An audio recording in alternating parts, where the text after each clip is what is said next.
Salut à toutes et à tous et bienvenue sur Impact Zone, le podcast du surf français. De retour pour la suite de la série Bloodlines, présentée par Billabong, dans laquelle on va à la rencontre de familles emblématiques de surfeurs français ou internationaux. Et aujourd'hui, on est avec autour de la table, justement, un père et son fils incontournables pour illustrer justement la relation particulière qui existe entre parents et enfants.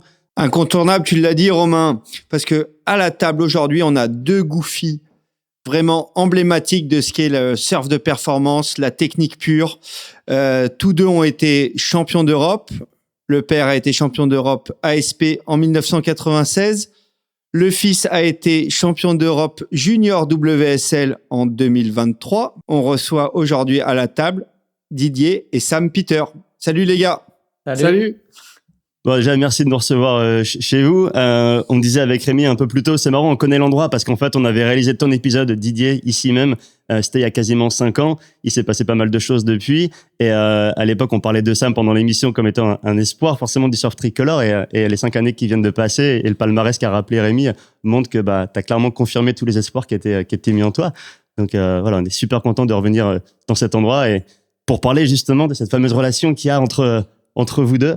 On va commencer par le début, justement, en tout cas le début de votre histoire à vous deux par rapport au surf. Est-ce que vous vous souvenez, est-ce que toi, Sam, tu te souviens de tes premières vagues? Ma toute première vague, le premier souvenir que j'ai sur une vague, je pense que c'était aux Estagnos. Ça devait pas être ma première vague parce que ma première vague, mon père m'a poussé à l'âge de 1 an à poil sur une planche aux Canaries, mais mon premier souvenir, ça devait être sur la plage des Estagnos, pareil, sur une de ces boards, allongée sur la board. Et t'avais quel âge? Je devais avoir 5 ans, il me semble, dans mes souvenirs. C'est à peu près ça. Mais en vrai, sa vraie première vague, à poil, effectivement, aux Canaries, il avait 1 an et 1 mois, sur la plage de Famara à droite, là, je sais pas comment elle s'appelle. Lanzarote. On était pour une compète. Que moi, je finissais ma carrière et il y avait un bel après-midi glacis, ce qui est rare quand même aux Canaries, mais en novembre, octobre-novembre, ça va. Et voilà, il a pris sa vague. Il était à genoux, il a essayé de se lever et il n'a pas réussi à se lever, je crois, parce qu'il était tout petit. Il marchait à peine, quoi. Voilà. Mais moi, je m'en souviens. Sur ta board? C'était ma board, ouais. J'avais surfé et ma femme était là et avec ma fille aussi, on est tous allés se baigner et il a pris une vague. Il a essayé de prendre une vague, quoi. Et comme tu le disais, toi, tu faisais encore des compètes à ce moment-là, quand ça m'est né. Est-ce que ça a changé quelque chose dans ta façon de voir les compètes, ta façon de voir ta carrière de surf? J'ai d'abord eu Lola, sa grande sœur, et dès que j'ai été papa, j'avais envie de construire ma vie différemment quand même, alors que j'étais un vrai compétiteur. Je le suis toujours, mais envie de stabiliser un peu la vie ici, etc. Et du coup, c'était mon opportunité de vite tourner une page, en fait, et de devenir coach. Voilà, donc au final, tout s'est fait naturellement, je pense. Lola, elle a pris sa première vague à 1 an aussi? Non, un peu plus tard. Je crois pas. Mais elle aimait bien l'eau, Lola, toute petite. Elle avait vachement de flow, elle était très aquatique, etc. Mais non, on se baignait beaucoup, mais c'était pas une question de la foutre sur la board si jeune et tout. Mais Sam, ouais, je sais pas pourquoi. Il avait aussi un intérêt, je pense. Il était attiré par l'objet. Souvent, sur la plage, à la maison. Voilà, ouais. Et toi, Sam, tu te souviens à quel moment forcément, t'as pris ta première vague et tout ça, mais à quel moment tu t'es dit, ouais, je veux surfer, je veux vraiment faire ça? En tant que juste surfeur déjà? Ouais, mais je me rappelle que quand j'étais plus jeune, de mes 6 ans à mes 10, 11 ans, j'adorais faire du skate aussi, du coup je faisais un peu des deux. Et il y a un été où justement j'ai passé beaucoup plus de temps à la plage qu'au skatepark, et je pense que c'est à ce moment-là où j'ai décidé de lâcher carrément le skate et de me lancer à fond dans le surf en tant que passion au début, et après j'ai commencé à faire des compétitions, tout ça, et le reste a suivi, quoi. Et forcément, là, on est dans une maison où il y a des boards partout, il y a des trophées partout. J'ai ceux de Didier, mais maintenant, il y a les tiens qui viennent compléter un peu la collection. Mais genre, c'est une maison le surf infuse de partout. Ton père partait faire des compètes où allait surfer dès qu'il pouvait à la maison. Ça aussi, j'imagine que, mine de rien, ça ça a donné un peu le rythme aussi de la famille. C'était dur de passer à côté, je pense. Ouais, carrément. Ben, j'ai toujours vécu avec des boards et tout ce qui rejoint le surf autour de moi. Donc, inconsciemment, je pense que ça m'a attiré vers ça. Mais vraiment, ouais, du coup, là, maintenant, il y a des boards partout. C'est le bordel. On sait plus où en mettre. Il y en a qui dorment dehors, les vieilles. Mais ouais, j'ai suivi Il a pas eu le choix, le pauvre. la lignée, on va dire. Et qui a le plus gros quiver des deux? Je pense que c'est moi maintenant, quand même. C'est ça. Mais j'ai les guns. C'est moi qui ai les guns. Des fois, je pique. En volume, c'est peut-être toi au final. Ouais, je pique quelques boards des fois quand j'ai besoin de quelque chose de différent, on va dire, ou même les anciennes boards. Des fois, j'aime bien surfer. Quand j'en ai marre un peu de faire de la performance, je pique un vieux twin ou une vieille board un peu marron. Ça fait toujours du bien. Et on racontait du coup il y a quelques minutes que donc tu as fait tes premiers débuts, à peine tes premiers pas faits. Toi, c'est-à-dire que Didier, tu as toujours voulu d'un fils ou d'une fille qui surfe, c'était inconcevable que ce soit pas le cas. Ouais, mais c'était pas en voulant le forcer, c'était vraiment, on avait tellement un lifestyle de ouf, et j'ai vu autour de moi des familles, quand j'allais à Hawaï ou quoi, je me disais, ouais, c'est vraiment cool, quoi. Et ben forcément, Lola, on l'a jamais forcé, mais Sam, je sais pas pourquoi, ça... Bien sûr, j'avais probablement ce rêve en tête, quoi, de dire, putain, ça serait cool qu'il soit un surfeur. Et bon, c'est le cas, donc très content. Surfer, partager la passion, donc déjà c'est hyper cool. Et à quel moment vous avez partagé l'approche performance du surf? Toi, tu l'as dit, tu étais hyper compétitif. Je me rappelle quand tu faisais les compètes, tu étais toujours très axé sur la technique des boards, comment t'améliorer ton surf. Et toi, Sam, à quel moment t'as décidé de vraiment plus t'axer sur la performance plus que le plaisir? C'était vers mes 12-13 ans, je pense, quand j'ai gagné ma première compétition. Je pense je faisais déjà des compétitions, mais c'était un peu plus en loisir ou pour m'amuser, pour voir mes copains à la plage et déconner à la plage. Et c'était pas vraiment full surf, c'était pas ma priorité, c'était plus passer du temps avec les copains. Et je pense que à mes 12-13 ans, j'ai commencé à avoir, je pense, un peu cet esprit compétitif, avoir un peu de fierté à vouloir battre les autres, tout ça. Et je pense que c'est à ce moment-là, ouais. Il y avait les crevettes tours, en fait. Donc, c'était hyper ludique. C'était une course de rame. Et il y avait tous les copains, copines mélangées, tous les jeunes du coin. Ouais, pitchoun avant, oui, pardon. Les pitchouns. Et donc, c'était super. C'était un principe course de rame, body surf, et des exercices d'équilibre ou de skate sur la plage ou sur un truc. Donc, c'était super sympa. Voilà. Et du coup, à ce moment-là, Sam, la perspective d'une carrière, c'était pas du tout encore non, dans ta tête. là, pas du tout. Tu voulais faire quoi quand t'étais petit comme job, tu te rappelles? Non, je voulais... Policier. Je voulais toujours... j'étais hyper sportif, je détestais rester en place, je voulais toujours bouger à droite, à gauche. Donc, c'était vraiment... C'était un sport, mais je faisais un peu de tout. Je faisais du skate, comme j'ai dit. Je faisais un peu de tennis à côté aussi. J'aimais bien, j'adorais aller jouer au tennis.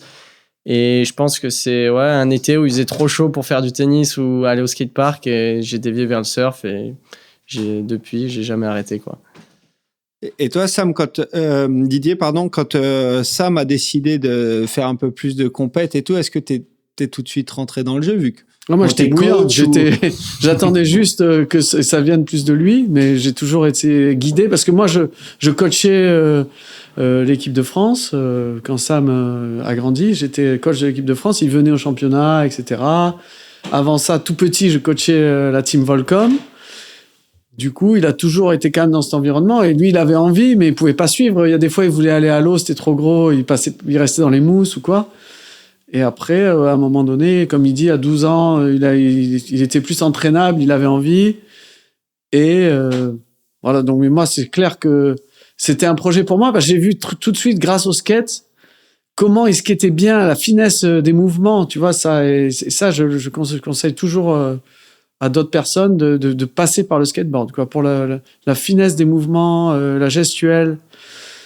Et donc, quand j'ai vu ça chez lui, je me suis dit, putain, ça va être un bon surfeur. Et je le poussais dans les vagues. Il avait relativement peur, petit. Mais donc, on réduisait toute l'incertitude, la petite vague, on choisissait bien. Il faut un choix de vague à la Kelly pour pas leur faire peur aux gamins. Et donc, voilà, je me souviens de répéter vraiment des trucs, le faire partir en travers, retenir le tail pour qu'il ait cette sensation d'une première impulsion. Je vois souvent des parents qui balancent leur gamin en bas de vague. Et Ouais. Du coup, tout ça, je l'ai appris avec lui et c'était vraiment cool, quoi. Voilà. Il n'y a rien de mieux qu'une relation père-fils à ces âges-là. En plus, jusqu'au jour où, à 12 ans, il m'a dit, bon, c'est bon, tu me pousses plus. Voilà. Et c'est génial. Quand tu entends ça, ça veut dire que c'est un surfeur, quoi. Et justement, c'est pas toujours évident quand on apprend une discipline à son enfant. Généralement, là, son enfant, il peut être un peu pleurnicheur, un peu plus pleurnicheur avec ses parents qu'avec un autre coach ou un autre prof. Toi, tu l'as senti ou t'étais Oui, on avait cette relation où il savait que et moi j'en faisais peut-être trop, donc il n'hésitait pas à me dire tu peux pleurnicher si jamais j'étais too much, et heureusement. Mais j'ai une chance, moi, de voir des parents complètement fous, quoi, quand j'étais dans l'équipe de France. Des parents possédés par leur enfant, qui disjonctaient, et du coup, ma femme m'a toujours aussi, j'ai toujours dit, mets-moi en garde quand ça va trop loin. Et ça m'a su me dire aussi par moments dans sa vie, c'est bon, là, c'est too much, tu vois. Donc ça, je pense que c'est important aussi de rappeler ça aux parents, de faire hyper gaffe à pas s'enflammer. On a tendance à s'enflammer, il faut pas s'enflammer, quoi. Et toi, dès le début, Sam, c'était, j'imagine, un super jeu, une super relation de développer, d'apprendre le surf avec Didier. Mais toi, tu te disais, Didier, on sait pas vraiment à quel moment ça s'est justement, à quel moment c'est arrivé, les petits moments où Sam te disait que t'en faisais trop, mais. Je pense vers mon adolescence, vers mes 14-15 ans, 2-3 fois. Moi, je suis quelqu'un j'étais pas hyper patient, très nerveux quand j'étais un peu plus jeune. Du coup, j'envoyais chier facilement les gens, et 2-3 fois, j'ai dû dire stop ou me barrer carrément de l'entraînement. Enfin, j'en avais marre. mais c'était jamais too much, mais 2-3 fois, quand ça me saoulait ou je voulais pas entendre ce que je voulais entendre, je le disais, ouais. Et alors, pareil, je pense que c'est un truc sur lequel on reviendra plusieurs fois dans l'émission, mais là, tu te barres, tu laisses un peu ton coach sur la plage, tu rentres à 18h, tu retrouves ton père à la maison, c'est la même personne. Comment vous arriviez à faire justement la différence entre les deux casquettes? Moi, c'est pas moi qui allais vers lui, en tout cas, je crois. Ok. Non, mais il y a après, à la maison, c'est un autre cadre. Voilà, moi, je suis pas idiot au point comme je te dis, j'ai ce recul, heureusement, d'avoir vu des relations père-fils catastrophiques, des pères possédés qui gueulaient à la fédé, qui voyaient pas la réalité des choses. Ouais. Donc, j'ai toujours eu ça dans le creux de ma tête en me disant, bon, s'il se passe quelque chose, c'est que peut-être t'as franchi une limite. Donc, je pense que j'ai réussi à gérer quand même. Et de ma nature n'est pas... j'ai du recul dans tout ce que je fais. Donc, je sais reconnaître si j'ai été trop loin ou si... Voilà, donc il n'y a pas de souci. Et justement, tu le dis, t'as coaché parmi les meilleurs surfeurs nationaux. En tant que parent, on peut ne pas être lucide sur le niveau de son gamin. Carrément. Toi, il n'y a pas un moment où tu t'es dit, ouais, peut-être je m'emballe ou faut que je fasse attention? Disons que je vois vraiment un potentiel énorme en Sam. Donc, c'est très dur pour moi, en étant coach, avec toute l'art d'anticiper d'un coach, on va dire, de voir loin. Je vois loin peut-être avant. Alors, des fois, tu te dis, je suis fou. Est-ce que je vois trop loin pour lui, trop haut? Tu vois, Je suis pas objectif sur ce que je vois. Voilà, mais je pense que quand même, c'était assez, comment dire, il a un putain de potentiel. Donc voilà, je pouvais pas. Mais chaque personne a son rythme aussi. Et l'erreur d'un coach ou d'un père, c'est de vouloir accélérer un process qui doit se faire ou ne pas se faire naturellement, je pense. Et dans le cas de Sam, il met du temps, mais il va lentement, mais sûrement. Voilà, donc tu vois, dans le surf français, il y a Jérémy s'est qualifié à 17 ans, Johan s'est qualifié à 25. Et Sam, ça serait plus un Johan. Avec ses qualités et ses défauts, comme Johan. Mais voilà, et ça, tu le comprends pas tout de suite, ça. Ouais. Et donc maintenant, je sais que Sam, c'est un slowly but surely, petit à petit, il va, je sais qu'il y va, quoi. Voilà. C'est assez juste ce que tu dis parce que j'ai la chance de pouvoir observer la scène surf depuis assez longtemps. Et c'est vrai que Sam, sur le début des juniors, vers 16 ans, c'était pas forcément un usual suspect. Et tu vois qu'il y avait la technique, mais avec les années, le gabarit arrivant, bah, c'est là où il a recollé au peloton, voire dépassé le peloton. Oui, une certaine maturité aussi. Ouais. Il te le dit lui-même. Il était pas colérique, je ne vais pas dire aussi loin, mais voilà, dans des émotions qu'il ne maîtrisait pas. Donc en compète, c'est l'art de maîtriser une émotion. Donc tu fais souvent des séries de merde quand tu n'es pas, métronome. Et ça, ça vient plus tard. Pour certains, Jérémy Flores, à 16 ans, il battait Mick Fanning parce que c'était en lui. Et Sam, il a eu besoin de temps de calmer toute cette vague intérieure pour voilà. Et encore, il est même pas au bout de, je pense, de ce qu'il est capable de contrôler. C'est ma question, c'est du coup, est-ce que toi tu sens justement ce côté impatient, parce que Didier il dit il faut que tu prennes ton temps. Enfin, en tout cas, faut de temps en temps lever le pied, pas aller trop vite, parce que les choses arrivent mais à leur vitesse. Toi, forcément, tu vas avoir avec la fougue de la jeunesse, je sais pas quoi, t'as peut-être envie que les choses aillent un peu plus vite parfois. Pour ma progression, tu veux dire? Exactement, ouais. Je pense que c'est par moments. Il y a des moments où justement je suis un peu genre, si je surfe trop, je m'entraîne trop, je suis un peu pas dégoûté, mais je suis un peu fatigué. J'ai par exemple, s'il y a 10 jours de vague parfaite et que je me lève tous les jours à 6 heures du mat et que c'est parfait, je sens que au bout d'un moment, je fatigue et je surfe moins bien. Et c'est là où je me dis, faut que je me calme un peu, que je prenne du repos. Mais je pense que c'est par moments. Il y a des moments où je suis hyper motivé, limite trop à vouloir trop en faire dans une journée, mais aller surfer 2 fois, aller m'entraîner, aller aussi me divertir en jouant au padel ou faire comme ça. Et du coup, je récupère jamais, tu vois. Ouais. Et il y a des fois où justement, je me dis, il faut que je récupère, mais j'ai du mal des fois à lever le pied, on va dire. Et sur la vision un peu à long terme, d'avoir ton père qui te dit, écoute, t'es pas un Jérémy Flores, il faut peut-être un peu plus de temps pour que ça arrive, mais par contre, il y a le potentiel. Toi, c'est quelque chose que t'arrives à entendre? Ouais, après, moi, je m'identifie vraiment pas beaucoup aux autres. Je regarde quasiment pas beaucoup de vidéos de surf, à part certains comme Dane Reynolds ou John, des mecs qui m'inspirent énormément. Mais je me caractérise pas trop à eux, j'essaie de faire un peu mon propre chemin, donc j'y vais à mon rythme, on va dire. Ok. Et ça, c'est un truc que j'avais pas compris de base. Pour moi, dans ma tête, il fallait qu'il se qualifie à 18 ans, nani, nana. Et en fait, c'est ma grande victoire personnelle. Maintenant, je lui dis, tu seras prêt en 2028, quoi. Voilà, à 25 ans, pour tes 25 ans. Surtout qu'il y a un truc qui a changé entre ta carrière, à l'époque de ta carrière, limite à 30 ans, la carrière était terminée. Maintenant, les gars, le pic performance, il est entre 28 et 35 ans. Ouais. Ouais, ça a changé. Ça a complètement changé.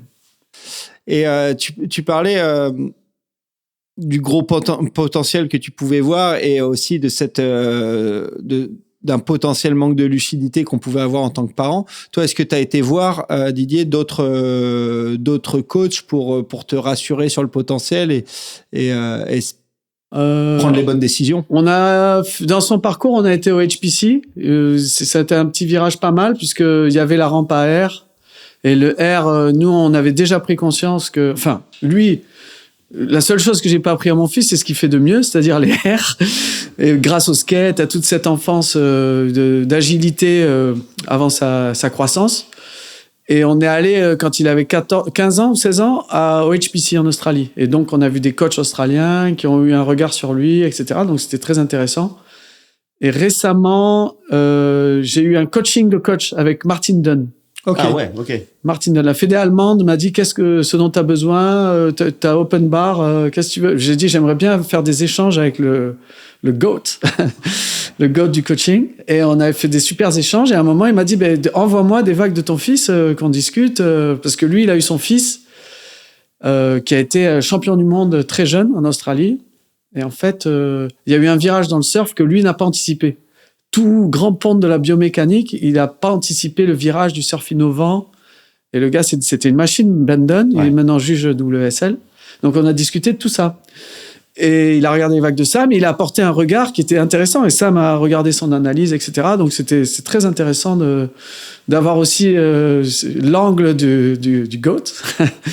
Voilà. Et c'est très important si tu veux, je suis content quand il s'entraîne à l'Osogor Surf Club, etc. Au contraire, c'est un truc, certains parents, certains coachs vont pas le digérer, mais moi, je l'ai appris avec le temps et c'est hyper important. Voilà. Et justement, qu'est-ce qu'un coach de coach peut encore t'apprendre sur ton métier? La manière de se structurer, moi j'ai surtout appris ça. Et j'ai vu des choses que lui il n'avait peut-être pas vues dans Où va le surf, tu vois, l'anticipation sur les critères de jugement qui sont, pour moi, je suis obsédé par ça, c'est-à-dire comment avoir le edge sur les autres surfeurs. Je l'ai pas vu ça chez lui parce que lui c'est plus un universitaire. Il a pas été un grand surfeur, mais il a été très très organisé dans son travail. Et il m'a aidé à structurer, à simplifier mes évaluations, tu vois, ne serait-ce que changer, etc. Donc, voilà, moi, je bosse avec l'équipe d'Allemagne. Après ces trucs-là, j'ai fait des évaluations qui sont hyper fonctionnelles et j'ai même coaché les coachs allemands.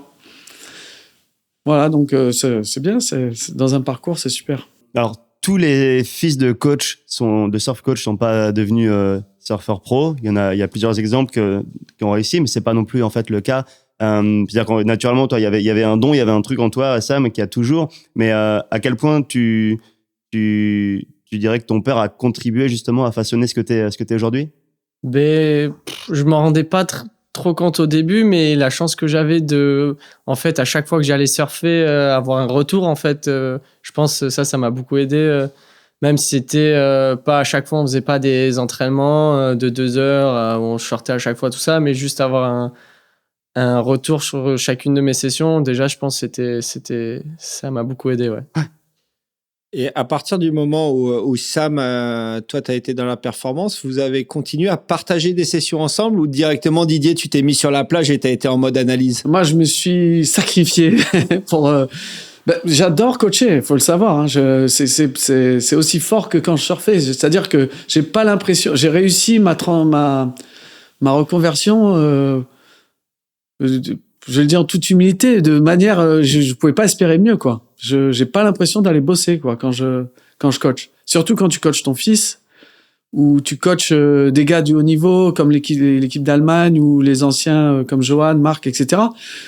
C'est un bonheur de chercher, tout est à faire dans le coaching. En plus, on est encore à la préhistoire peut-être pas la préhistoire, mais donc je me suis donné à ça complet. Et j'étais très heureux de le faire. Alors après, c'est vrai que des fois, ça serait cool de surfer avec Sam plus souvent, quoi. Ouais, partager des barrels, quand il y a des barrels, on aussi. se retrouve à l'eau, c'est cool. Ah, genre au gardien et tout. Voilà, j'adore. C'est rare, mais c'est cool. Parce que depuis tout à l'heure, on parle très, très performance et carrière et tout, mais justement, il y a avant ça, c'est la passion et c'est aussi, on parle de bloodlines, de liens filial, quoi, familial. Donc, à quel point, justement, le surf, on parle effectivement des sessions aussi passées ensemble. C'est un lifestyle, on le disait tout à l'heure. Depuis tout jeune, en fait, tu t'emmènes ta famille voyager avec toi et vous avez passé des longs mois. Enfin, vous n'avez pas passé beaucoup d'hivers entiers ici depuis toujours. Le meilleur souvenir, c'est quand il était un peu plus jeune, quand on allait en Indo, les trucs sur les bateaux, on allait entre père et fils. Avec Vilko, son fils, il y avait des fois, il y a Kylian et son père qui sont venus. Et là, c'était trop cool. C'était vraiment cool. On a pu se faire des sessions. Même si j'étais coach, les journées sont hyper longues, donc je pouvais faire les deux. C'était vraiment cool. Ouais. Et moi, je me rappelle quand on partait l'hiver, justement, des fois, c'est ma mère qui filmait, justement, pour qu'on puisse partager la session. Ah, bonheur. Et ça, c'était pas mal aussi, quoi. C'est un projet familial, quoi. Ça faisait une pierre deux coups, quoi. Ouais. Je vais la réengager, la Titine. D'ailleurs, je crois savoir que vous avez passé pas mal de temps au Costa Rica l'hiver. Ouais, super endroit. Et justement, là, il y a presque tous tes potes, ils étaient là-bas l'hiver. Ou du moins, plein de surfeurs talentueux de ta génération. Thiago Carrick, Dean Van der Waal, Kylian passait beaucoup de temps là-bas aussi. Ça a dû bien former aussi ton esprit de compétition ouais, déjà, moi, je suis encore très frileux. Je déteste mettre une combi, les chaussons. J'ai beaucoup de mal à surfer. Bon, maintenant, ça va beaucoup mieux, mais avant, je surfais pas plus d'1 heure l'hiver. J'étais frustré, j'arrivais pas à faire ce que je voulais, tout ça. Donc, déjà, de se retrouver au chaud, en maillot, c'était quelque chose qui m'a beaucoup apporté, je pense. Et ouais, de connecter avec tous ces gars-là qu'on est à peu près on a à peu près tous le même âge et on était tous très compétitifs entre nous. Donc, je pense que ça nous a bien boosté. On revenait l'hiver après 2 mois là-bas. On était un peu supérieur niveau techniquement, je pense, vu qu'on était déjà en board short et on se tirait tellement la bourre que ça nous faisait progresser, ouais. Et ces hivers passés là-bas, c'était tout le temps dans l'optique de continuer à performer, à s'entraîner, à progresser, ou c'était aussi une grosse pause familiale après la saison? Pour moi, j'essayais c'était surtout les vacances, quoi. Déjà, de pas mettre la combi, pour moi, c'était une vacance. Donc, j'étais content de passer du temps à l'eau. Et bien sûr, on faisait quelques entraînements, mais c'était pas non plus tout le temps, tous les jours, tout ça, quoi. C'était surtout des vacances. Hein. Ouais, franchement, on a trippé dans le pays. Alors, c'est incroyable, c'est tout le temps offshore ou glacis le matin. Tout le temps à peu près les mêmes vagues. Donc, c'est vrai que techniquement, pour revenir à ce qu'il dit, c'est quand il y a pas photo avec la France en 5-3, avec les tempêtes qu'il faut essuyer, les conditions qui changent. Là, tu veux surfer, progresser, naturellement, tu vas progresser. Et bien techniquement. C'est des vagues un peu skatepark, hein. Mm-hmm. Et voilà, le Costa Rica, c'est incroyable. On s'est fait des trips à Pavones, en famille, on partait. Vraiment cool. Et jusqu'à quel âge vous avez passé C'était les des vacances. hivers là-bas? Enfin, jusqu'à quel âge pour Sam, on va dire? 14 ans, 14, même 7 plus. ans d'affilée, 7 ou 8 ans d'affilée, ouais, jusqu'à 15 On y est ans. retourné 15 là il y a saisons. quelques années, il y a 3 ans, du coup je devais avoir 18 ans. Ok. On est retourné et ça faisait du bien de retourner là-bas et avec un peu plus de maturité et tout ça, c'était cool de resurfer ces vagues-là. Et les voyages, forcément, toi, Didier, ça a rempli ta vie. Toi, tu te rappelles, Sam, quand tu étais plus petit, est-ce que tu as souffert des voyages de ton père ou c'est un truc qui se passait plus Non, vite? ça m'a pas marqué. Peut-être plutôt jeune, justement, quand je voyais ma mère galérer à faire un peu tout ce qu'elle devait faire à la maison, tout ça. Mais à part ça, non, je pense que ça allait. Et toi, du coup, Didier? Mais moi, c'est vrai que j'ai beaucoup voyagé. Hein. Je me demande si j'ai demandé à un pilote l'autre jour combien d'heures voyage un pilote par an, quoi, parce que il y a eu beaucoup de voyages, surtout récemment avec l'Allemagne, et les JO, etc. Mais c'est vrai que les toutes premières années, je bossais encore pour la Fédé. Avec sa sœur, c'est comme des jumeaux presque. Ils ont que 14 mois d'écart, et je laissais ma femme galérer avec. Il n'y avait pas le choix, quoi. Ouais. Et heureusement qu'elle était là, et elle a bien géré d'ailleurs. Et plus tard même, quand il a grandi, quand ils ont grandi, avec l'équipe d'Allemagne, depuis 2017, bon, ils étaient un peu plus âgés. Et avant ça, il y a eu l'équipe de France, Volcom. Il y a tout le temps eu des voyages, quoi. Tout le temps. J'ai jamais arrêté de voyager. Et ça peut être compliqué de faire la part des choses entre le métier et puis le fait de s'éloigner un peu de la famille tu pendant plusieurs t'épanouis, semaines. t'adores ce métier, mais il y a aussi... des fois, tu as envie d'être stabilisé, quoi, de rester chez toi avec ta famille, tout simplement. Mais bon, il n'y a pas le choix, donc tu t'y fais. Hein. Tu peux pas te plaindre. Oui, c'est ça, quand tu Mais appelles il y a ta des femme le soir, tu peux contraintes, pas et dire c'est tout surtout pour ceux qui restent, quoi. Mhm. Voilà, je dirais. Et désormais, c'est plus Sam qui voyage beaucoup? Je pense, ouais. Ou vous êtes à égalité là? Kiff, hein, avec l'Allemagne l'an Kiff, dernier. mais c'est vrai que maintenant je pars seul, quoi. Donc je pense que le fait qu'il soit parti quand j'étais jeune, tout ça, ça m'a habitué à voyager un peu seul, à être un peu autonome, tout ça. Donc je pense qu'il y a un côté positif à tout ça aussi, ouais. Et justement, voyager seul, c'est un délire. Donc, voyager pour le free surf, c'est une chose, mais après, voyager pour les compètes, c'en est une autre. Il faut être quand même relativement bien organisé, bien structuré pour performer lors de la compétition. Est-ce que tu partages là-dessus ton expérience?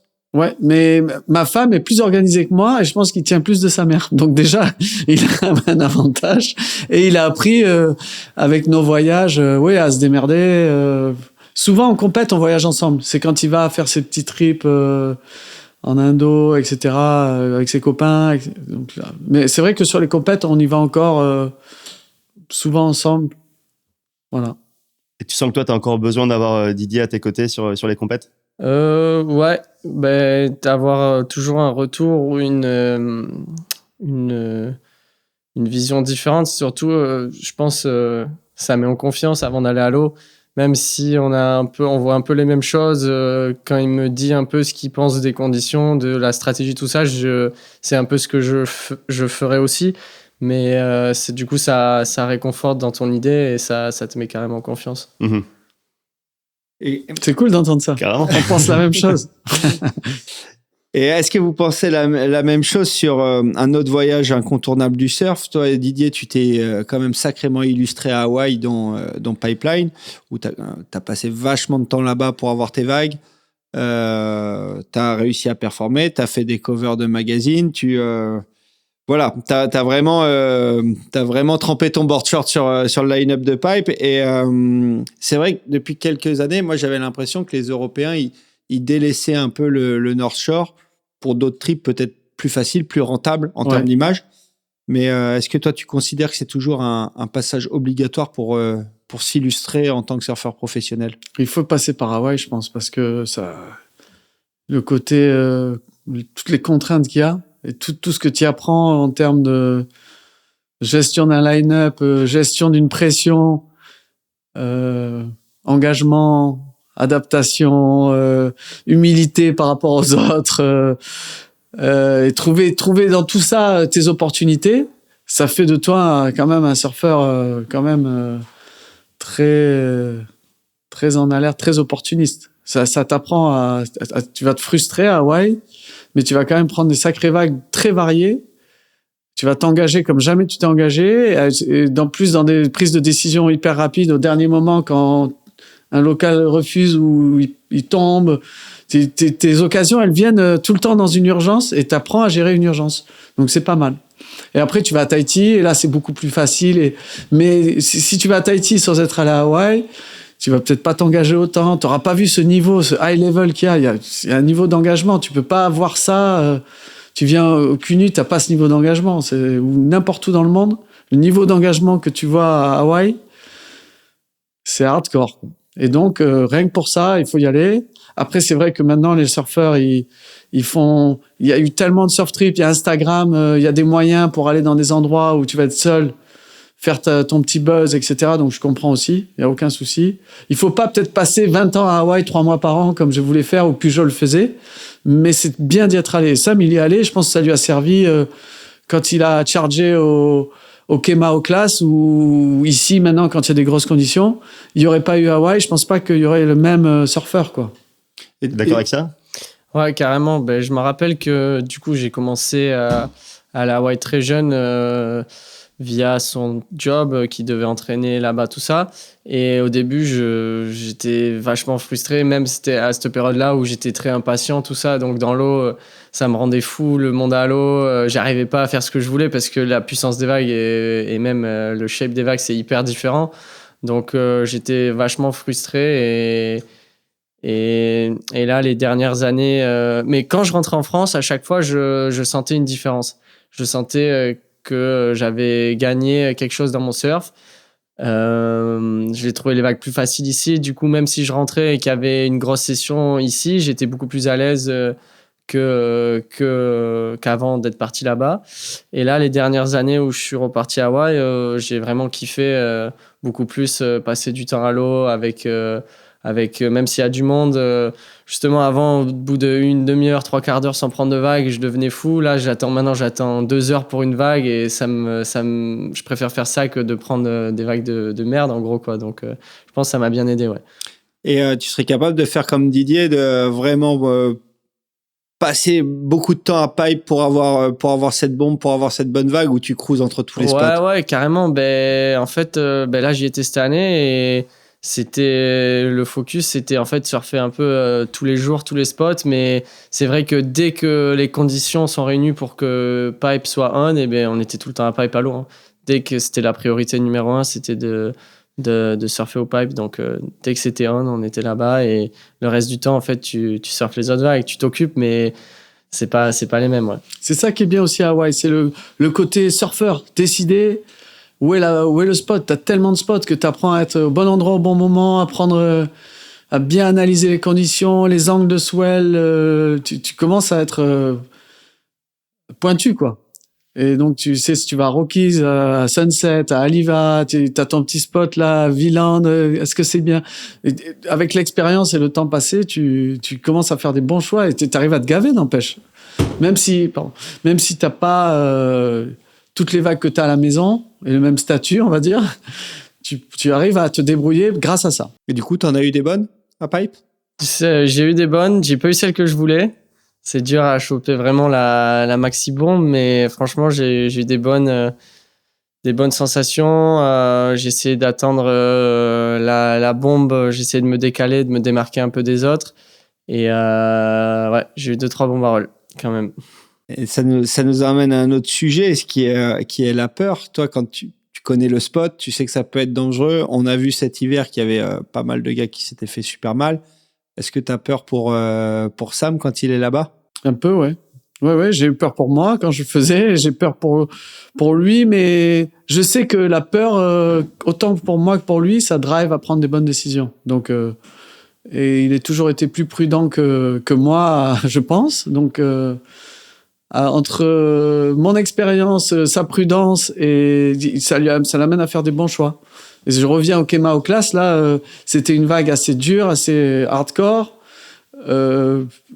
Et il a fait que des bons choix. Donc, quand t'as peur, que t'as pas envie de te faire mal, il y a du riff, etc., tu es encore plus focus sur ta décision.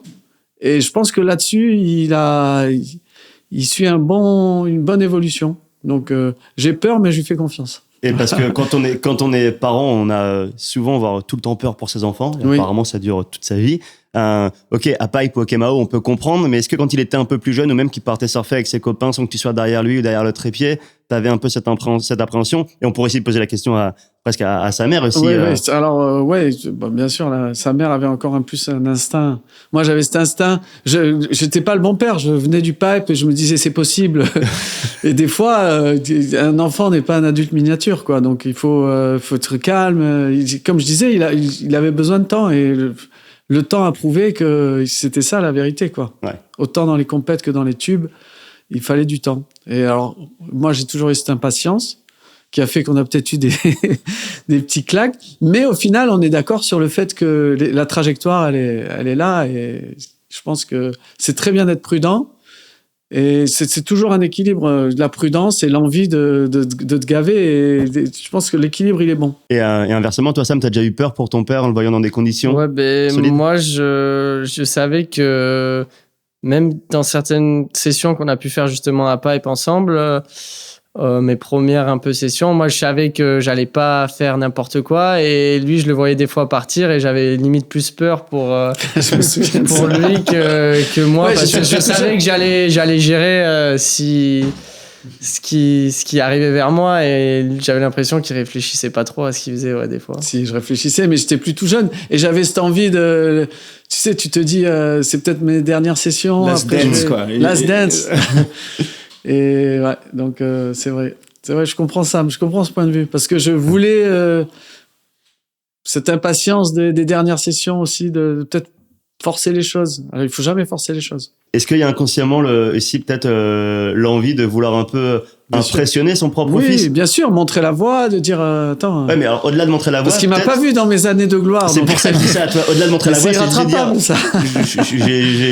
j'ai été solide à Pipe, tiens, je vais continuer à lui montrer que c'est toujours Ouais. le cas. Sauf que là, c'était pas possible. c'était déjà trop tard. Mais on n'est pas allé dans des conditions hardcore. Si tu veux, il y avait 4-6 pieds.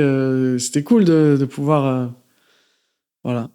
Donc, j'ai fait de mon mieux, mais heureusement, j'ai pas été au-delà de la limite parce que je sais dire stop aussi. Je voulais pas me faire mal ni rien du tout, quoi.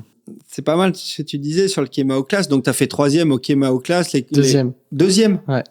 Ouais, les conditions étaient épiques. Non, Ah, c'était bien gros. je pense que c'était bien... les meilleurs tubes de ma vie, hein. C'est l'année vraiment, où ouais. Marc Ah s'est ouais. fait mal au...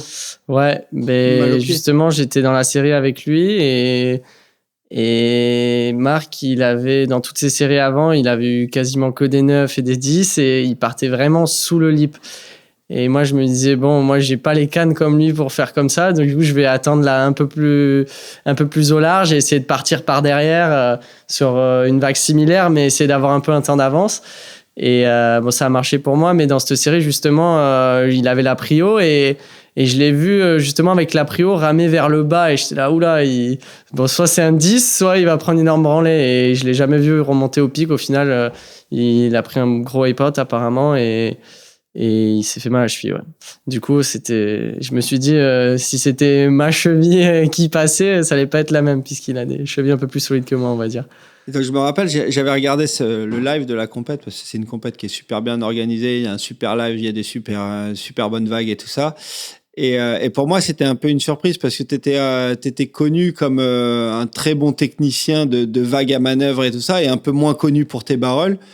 Et là, tu avais été exemplaire sur la compète. Donc, quel a été le déclic pour toi dans les plus gros barrels? Déjà, je connaissais pas trop la vague. Justement, je suis arrivé un jour avant. On a essayé de surfer, mais il y a du monde à l'eau là-bas. Déjà, les locaux et tout, c'est chiant. Avant la compète, encore pire. Et juste de voir les bons passer, ça donne vraiment envie d'en choper une, quoi. Tu vois les gars qui se gavent, t'es là, putain, j'aimerais bien en avoir une. Donc en freesurf, c'est dur un peu de se placer, ou même si t'es placé, ils vont peut-être pas te la laisser. Et du coup, ouais, dès qu'on avait l'ICRA et les prios, c'était vraiment... j'avais réussi à identifier en freesurf un peu celle que je voulais, quoi. La bonne qui permettait d'avoir le gros barrel avec le souffle et qui faisait rêver et qui faisait passer les séries en même temps. Donc, c'était vraiment cool. Et d'ailleurs, Marc, j'allais faire on restait ensemble, et même avec Johan qui a gagné la compète, et ils nous ont amené le matin faire les free surf, et tu les voyais faire, tu voyais qu'ils connaissaient la vague, tout ça. Donc, ça a montré un peu la voie, et quand tu avais la prio, tu savais laquelle prendre, quoi. Et du coup, ça t'a donné envie de t'engager encore plus dans les vagues de conséquences? Ouais, même tu te disais, oula, elle est vénère, mais quand je la voyais arriver, je suis là, bon, ça se voit qu'elle a le bon shape et tout, elle est un peu vénère, mais t'essayes, quoi. J'étais motivé, j'avais surtout envie d'avoir un gros barrel, plus que de performer dans la compète, donc franchement, c'était cool d'en avoir eu plusieurs gros barrels, ouais. Et en tant que coach, donc on peut vraiment se projeter dans tout ce qui est body mécanique pour le surf de performance dans les manœuvres. Pour les barrels, c'est pareil. T'as des tips de coach, oui, pour vraiment progresser là-dedans? Sam, je sais comment Sam a tendance à partir. C'était pas le cas au Kemao. Il partait bien par derrière, mais souvent dans les landes, c'était aussi au dernier moment tu le places. Il a souvent tendance à se freiner. Et moi, je pense qu'il peut partir bien plus deep, plus au bord du rasoir, mais vraiment partir full speed dans le tube, sous la section la plus critique, plutôt que des fois. Après, c'est pas une loi, hein, que je te dis, mais souvent ça lui arrive. Il pourrait régler ça, c'est-à-dire backdoorer plus et partir encore plus sous la partie la plus critique et la plus puissante qu'offre la vague, quoi, au tout début. Et d'ailleurs, juste parenthèse, il y a eu la polémique pour Pipe, et j'expliquais ça à Sam. Quand Baron Mamiya a battu Léo, Baron a fait des drops très critiques. Et Léo est parti en se freinant dans des vagues faciles. Et le take-off, ce moment-là, avant le tube, il est hyper important. Voilà, c'est ce que je disais. D'un point de vue jugement aussi, quoi. J'ai pas voulu juger oui ou non. J'ai dit les juges ont pensé ça. C'est une vague de conséquences, d'engagement. Les juges ont mis un point d'honneur à récompenser un late drop sous le lip et passer une section de 30 mètres comme a fait Baron. Et voilà, c'est pour ça qu'il a gagné. Pour moi, c'est ce que voulaient voir les juges. Et donc, je pense que tu vas dans les Landes à la session ici, il y a une grosse vague infaisable, que ce soit une droite ou une gauche, le mec, il part vraiment de derrière, il part full speed sous le ledge, et il va sortir, ça c'est un 10. Mais déjà, s'il a le take-off facile, qui se freine pour attendre, donc il y a plein de choses à coacher. D'ailleurs, j'étais au JO, c'est incroyable, il y a plein de choses de subtilité dans le coaching de barrel qui sont hyper... tu pourrais en faire des livres. Hein. Et ça, c'est un bon exemple. Du coup, Sam, tu es toujours d'accord avec ce genre d'analyse que Didier partage? Ouais, carrément. Après, j'ai aussi ma vision des choses sur certains points, mais techniquement. Mais ouais, quand même, ça rejoint pas mal l'idée. Ouais. C'est la vague qui fait le surfeur dans le tube. Et c'est la vague, elle a une zone. Il faut tout faire pour être en connexion, relation intime, on va dire, avec cette zone. Et des gars comme Kelly, il a tellement compris qu'il est encore à la page, quoi. Parce qu'il y en a qui, soit c'est pas leur sensibilité de chercher ce petit détail, mais des gars comme Kelly, Baron, ils veulent ça, ils veulent ce petit truc en plus. Toi, tu as eu des super relations, on le disait tout à l'heure, avec des surfeurs très jeunes, d'ailleurs, eux aussi des goofy, mais Johan, même William, Aliotti. Comment tu comparerais le niveau qu'avait Sam par rapport à eux au même âge, et comment deuxième question, c'est ma spécialité, comment tu décrirais ta façon de coacher Sam par rapport à eux? Est-ce que c'est vraiment une approche différente? Pas que du fait que ce soit ton fils, mais d'un point de vue technique. J'ai appris des faiblesses de tous ces gars-là pour essayer de donner des forces à Sam, déjà. Plus j'avance dans le coaching, plus j'ai une vision... plus global et déjà de vers où va le surf. en fait. Donc, l'histoire des airs, du surf innovant de Sam, j'ai toujours essayé en sachant que c'est sa force, hein, j'ai pas besoin de le forcer, mais de rappeler ces trucs-là. Et disons que je le vois avec plus de potentiel, parce que forcément, il est venu derrière avec les erreurs des autres et le surf a évolué. Je le vois avec plus de potentiel technique. Et après, bon, c'est vrai que Johan avait un côté power, un côté... William a un côté toucher de vague, créativité naturelle, variété, que Sam pourrait... Sam, il peut encore plus affirmer son style, imposer son style, je pense. Il y a la technique, comme les musiciens qui... Et là, il peut commencer à vraiment composer encore plus. Mais c'est la compète qui garde un peu les surfeurs dans un certain surf. Et William en est sorti. Pour moi, c'est lui l'artiste. Pour l'instant, des trois, c'est l'artiste. Parce qu'il s'est libéré des chaînes de la compète. Et il pourrait d'ailleurs revenir à la compète s'il voulait et faire des bons results. Pas avec ses boards, mais il a une manière de créer sur la vague, de varier. Il peut faire des alley-oops, il peut faire toutes les manœuvres du surf quand il veut. Et je vois Sam avec encore plus de potentiel. Et il a encore le moyen de composer, de jouer avec tout ça. Parce qu'il est, comme je dis, il n'est pas encore en maturité. Ouais. Loin de là. Moi, je vois encore 3-4 ans d'évolution pour arriver à l'artiste. Voilà. Et toi, Sam, du coup, tu as été entouré par tous ces gars-là. Tu es au Sugar Surf Club. Il y a quelques bons surfeurs dans ce club-là. Avec Didier, tu as fréquenté quelques bons surfeurs également. Comment tu t'es inspiré? Est-ce que tu as pris le meilleur de chacun? Qui a été ta plus grosse inspiration dans tout ça? Ouais, un peu regarder tout le monde. Pas vraiment essayer de ressembler à quelqu'un en particulier, mais un peu de prendre toutes les atouts de chacun, on va dire. J'ai toujours aimé regarder surfer Marc, alors que c'est quelqu'un de très puissant et de très costaud, pas du tout comme moi, mais je me suis vachement inspiré de sa technique et de sa façon de surfer un peu en mode à fond sur chaque turn, et j'essaie de faire ça à mon échelle. Pareil, Johan, il m'a toujours impressionné dans les tubes, notamment dans la technique qu'il avait pour choper des tubes. Et vachement de goofy, mais du coup, comme moi, mais inspiré de ces goofy-là, ça m'a bien aidé à développer mon surf, on va dire. Et toi, Didier, est-ce que tu faisais en sorte que Sam soit toujours au contact de tes poulains du moment pour le tirer vers le haut? Oui, après, ça s'est fait naturellement aussi, mais voilà, moi je faisais des camps avec certains surfeurs qui s'inscrivaient. Sam était là tout le temps, invité VIP, lui. Du coup, il a toujours pu participer aux stages qu'il voulait quand je faisais des stages. Et avant ça, comme le surf, c'est cool, c'est la plage, il y a plein de fois où ils sont venus à la plage en famille, il y avait du niveau. Et après, quand il est devenu acteur lui-même, ça s'est fait naturellement. Il y a pas besoin de forcer les choses ici. On sait souvent où est le spot, Mais c'est bien, en tout cas, il a fait un petit trip avec William. On a fait un trip avec Marc aussi récemment. Ça, c'est super, je trouve, ces trips-là où il y a plusieurs générations de surfeurs et qui sont ensemble, qui ont juste à surfer. Il n'y a pas de compète et ils se mettent la race toute la journée. Je trouve que ça, c'est super bien pour la progression et surtout pour devenir un surfeur un peu, voilà, au-delà du compétiteur. Et si on revient justement sur la compète, forcément, tu coaches des gars.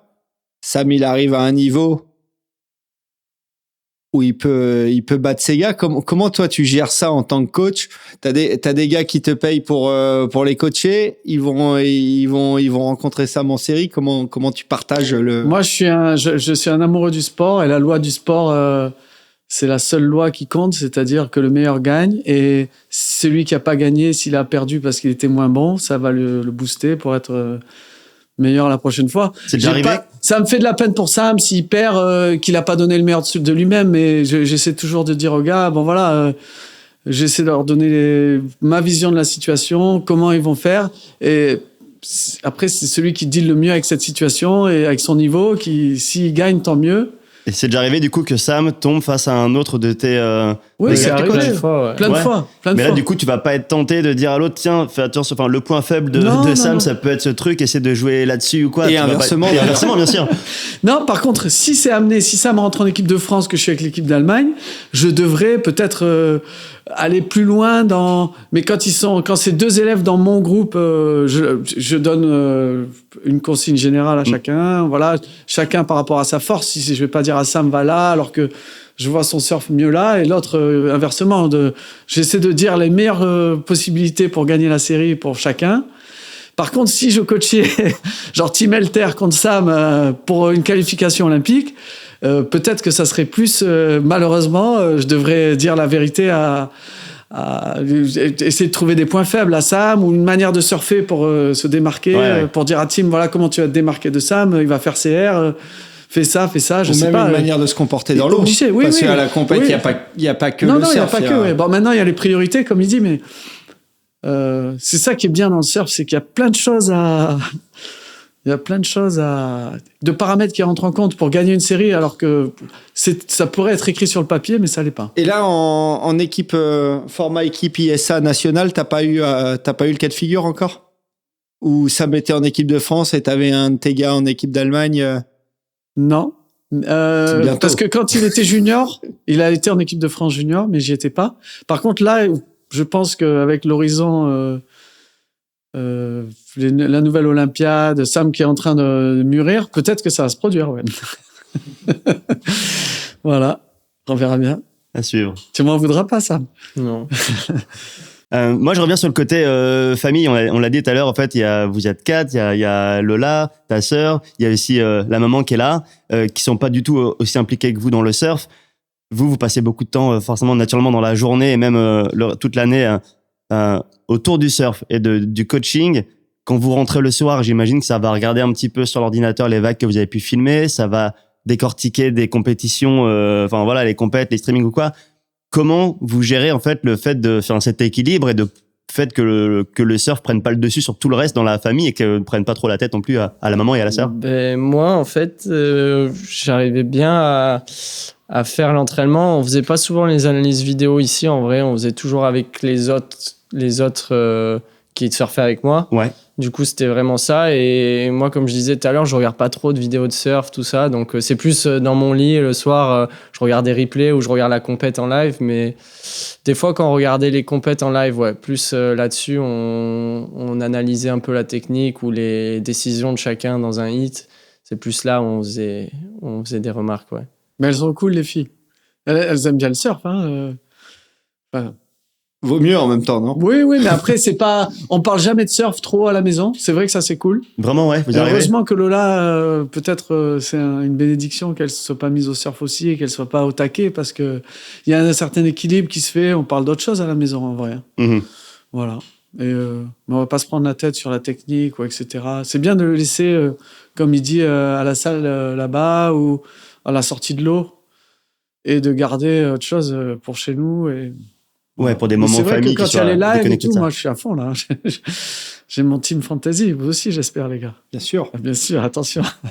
Il y a la team Impact Zone au Ouais, passage. tu peux t'inscrire sur notre ligue. si Elle tu est où veux. votre ligue? Elle est ouverte. Donc forcément, toi, Sam, ton père, il a un énorme palmarès de surf, un énorme palmarès de coach. Est-ce que tu as ressenti ou tu ressens une pression par rapport à ça, une pression de bien faire? Non, pas du tout. En vrai, j'ai jamais ressenti ça. C'était plus l'impression que moi, je voulais montrer, si j'arrivais sur une compète, je voulais performer, mais pas via lui. C'était plus moi montrer ce que je savais faire par rapport aux autres plutôt que par rapport à lui. Et du coup, non, pas de pression particulière. T'as pas le poids du nom. Non, parce que je pense que j'ai des intérêts aussi différents par rapport au surf. J'aime bien aussi faire du free surf. Alors que lui a fait beaucoup de compètes.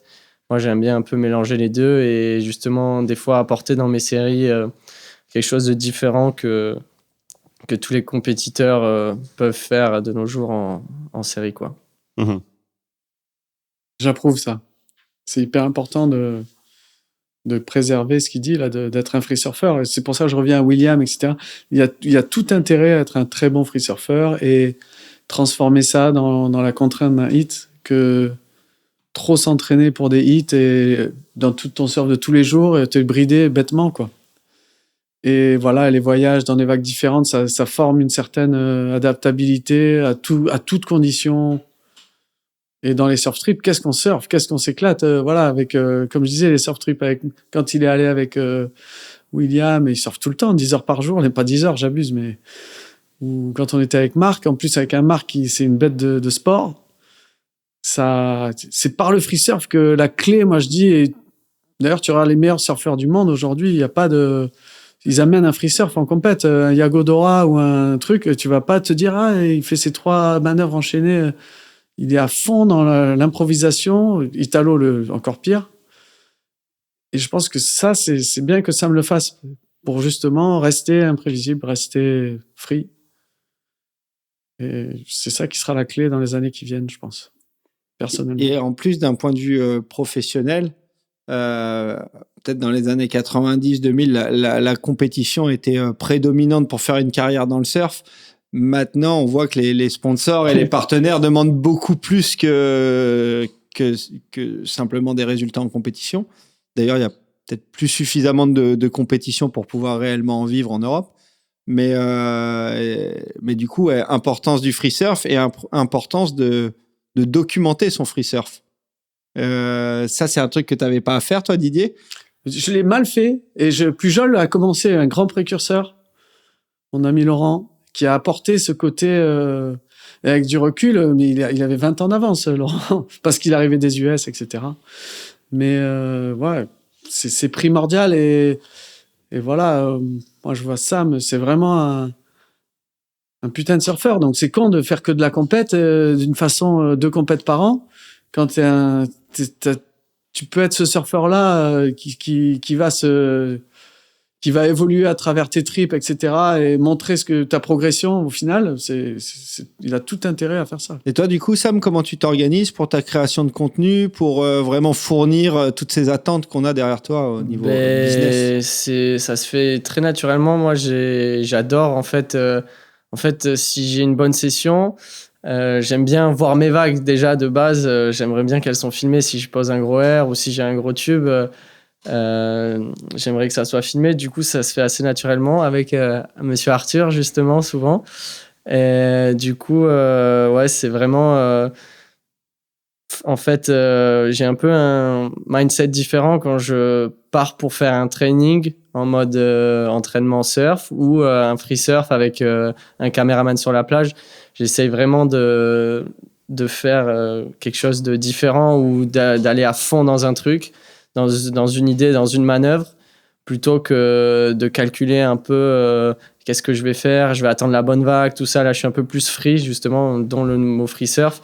C'est un peu plus de l'improvisation et de prendre pas sans réfléchir, quoi. Tu vas sans réfléchir à fond. C'est surtout ça. C'est sans réfléchir dans ton surf, mais est-ce que tu réfléchis du coup au projet, combien d'édits tu dois fournir, combien de réels tu dois sortir? Non, pas du tout. C'est plutôt qu'est-ce que j'ai envie de montrer, en fait. C'est surtout ça. Plus que où je dois aller. C'est plutôt une envie de surfer une vague en particulier. J'y vais et j'essaye de montrer ce que je peux faire sur cette vague ou de montrer apporter une différence de ce qui a déjà été vu plutôt que de la manière ou combien de vidéos je dois poster, tout ça. Et est-ce que là-dessus, Didier, il intervient, tu demandes son regard sur le choix de vague à garder pour un clip ou ce genre de choses, ou c'est vraiment une distinction entre le coaching technique et non, j'envoie s'il n'est pas là sur le trip, j'envoie par exemple mon bon air de la journée ou ma grosse manœuvre de la journée. Et il y a un retour technique ou sur les trucs que je pourrais améliorer, mais c'est pas trop, il me dit pas tu devrais faire ça, tu devrais aller surfer cette vague. C'est plutôt moi qui décide ce qu'il va avoir dans la vidéo, en gros, quoi. Ok. Et sur l'investissement que tu mets, je parle de l'investissement de temps et l'investissement financier pour créer ton contenu. Comment tu t'organises? Est-ce que tu dis bon, je book donc Arthur Génie qui qui est avec nous ici aujourd'hui, qui est en train de te filmer, ou d'autres caméramans. Comment t'organises ton crew autour de toi? Pour quelle session? Quand tu déclenches, etc. C'est plutôt en surf trip. Quand je planifie un trip, je veux être accompagné d'une caméra, d'un caméraman qui retrace un peu qui filme ce qu'on va faire là-bas, quoi. Surtout toutes les vagues qu'on va surfer, tout ça.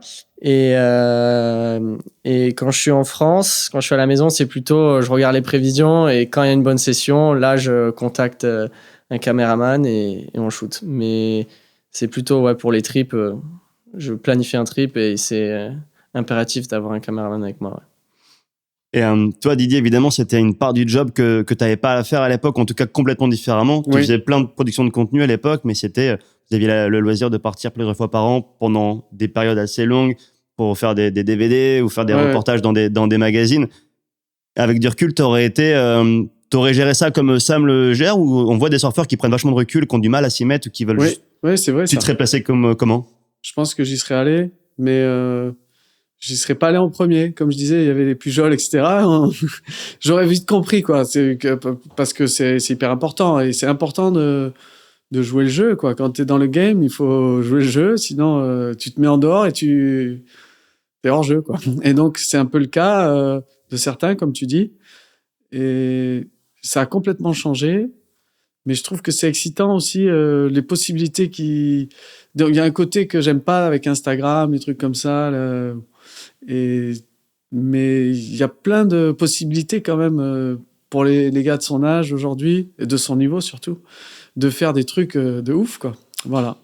Et bon, pour revenir à ces edits, c'est bien aussi de pas tout mettre sur Insta de manière frénétique, de sortir un bon edit.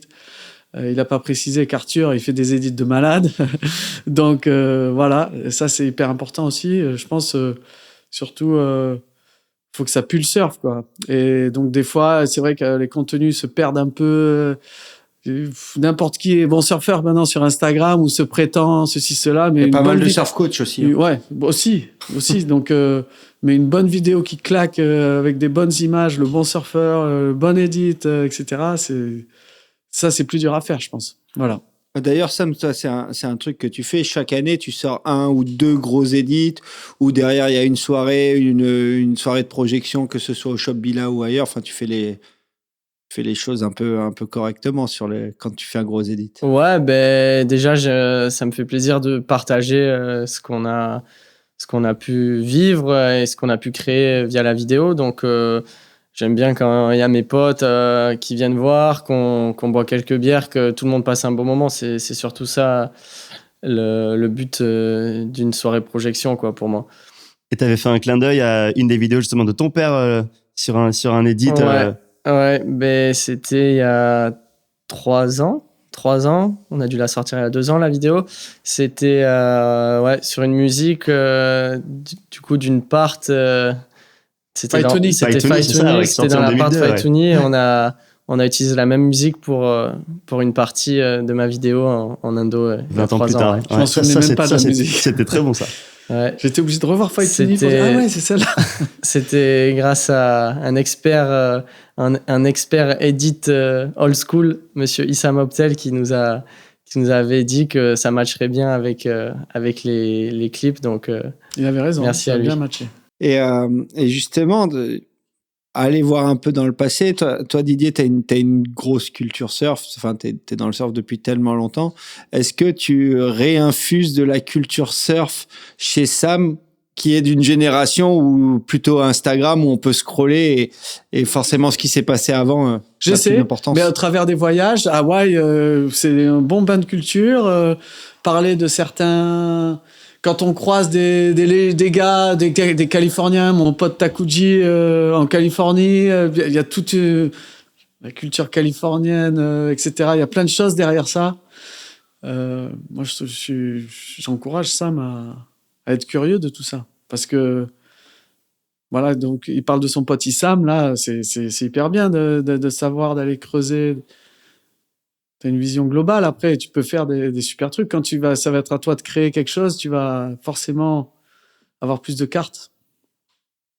Et, je fais une transition peut-être un peu brutale, mais tout à l'heure, on parlait de la création de contenu, de la façon dont toi, tu pouvais aussi avoir un regard sur ce que tu aurais pu faire à l'époque et tout ça. Il y a la dimension business qui est évidemment incontournable aujourd'hui dans une carrière de pro surfeur. À quel point, toi, Didier, tu vas justement accompagner Sam dans cette gestion, notamment les sponsors, mais ça va peut-être au-delà de la simple relation avec des sponsors. J'ai toujours essayé d'être un bon conseil. J'ai été dans le marketing aussi, pour des marques de surf. Et toujours, il sait que je peux être là pour un conseil, une manière de faire. Et des fois, je lui partage mon avis. Et maintenant, il a pris un agent. C'est peut-être plus simple aussi parce que de toute façon, ces contrats surf sont bien faits. On les a fait plus ou moins ensemble. Mais là, l'enjeu, c'est avec peut-être avec l'olympisme ou quand il va être dans sa primeur, on va dire, dans les 3, 4, 5 années qui viennent.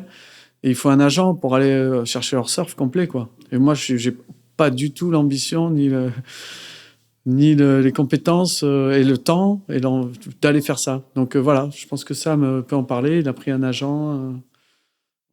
Vas-y, Sam, parle-en. Ouais, du coup, c'est tout récent, c'est de l'année dernière. Donc depuis toujours, on a géré les contrats ensemble avec la relation entre la marque, le team manager et nous.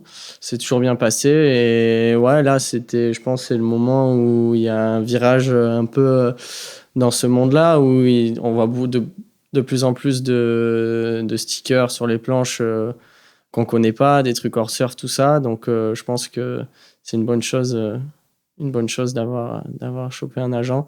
C'est Fred Bégou, je sais pas si vous connaissez, il a bossé beaucoup pour Nixon, tout ça, donc il s'y connaît, il a pas mal de connexions et je m'entends super bien avec lui. Je l'ai rencontré justement, ça a commencé parce qu'on est parti sur un beau trip au Mentawai et je suis resté dans la même cabine que lui. Du coup, on s'est super bien entendu et à la fin du trip, je lui ai demandé s'il pouvait m'aider, quoi. En gros, c'est fait très naturellement, quoi. Et ça, cette partie business, c'est une partie avec laquelle tu es à l'aise ou c'est un truc justement qui te moi, je suis pas très à l'aise avec ça, mais justement, j'essaie de créer une relation avec les gens qui s'occupent de moi, c'est-à-dire mes sponsors. J'ai une super relation avec l'équipe qui travaille pour moi chez Billa.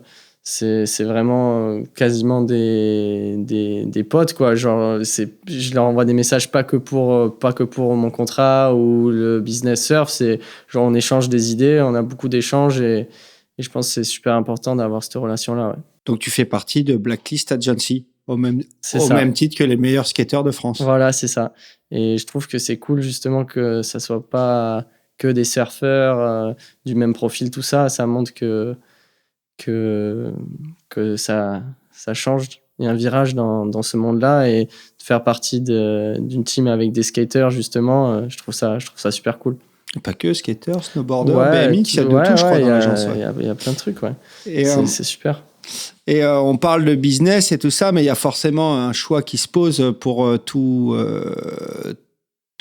enfant qui est un peu doué en surf et qui veut faire carrière. C'est la question de l'école. On voit beaucoup de gamins qui se déscolarisent ou qui font de l'école à distance. Toi, Didier, tu sais les sacrifices nécessaires pour faire une carrière dans le surf. Tu sais aussi le côté, peut-être le côté éphémère ou fragile d'une carrière dans le surf. Comment vous avez géré l'école, la scolarité de Sam ? Déjà, c'est un carnage d'arrêter l'école avant le bac. Je dis bien, si ce n'est pas plus, c'est un carnage. Je tiens à le dire parce qu'avec du recul, j'ai vu des gars qui arrivent en fin de carrière ou maintenant qui ont fini leur carrière, qui ont arrêté l'école en seconde, en troisième, en quatrième. C'est vraiment le dernier truc que je conseille à faire. Sam, bien naturellement, a été jusqu'au bac, de façon organisée. On faisait des cours à distance 3 mois par an. On le déscolarisait de l'école, on le rescolarisait en mars.